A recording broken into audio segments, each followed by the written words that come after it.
Hello guys, in this video I'm gonna show you how to install a VirtualBox, Oracle VirtualBox in a Ubuntu machine.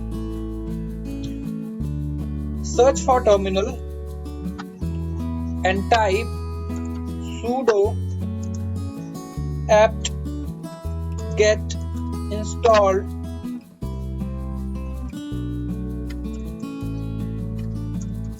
VirtualBox.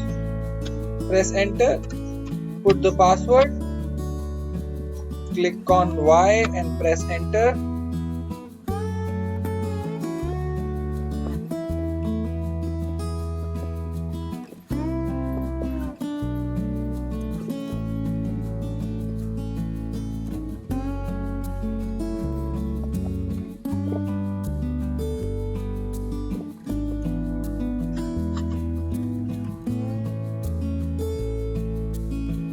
That's it. You can close the terminal now.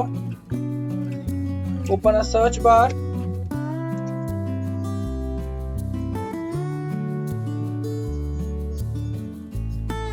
As you can see, your VirtualBox has been installed successfully.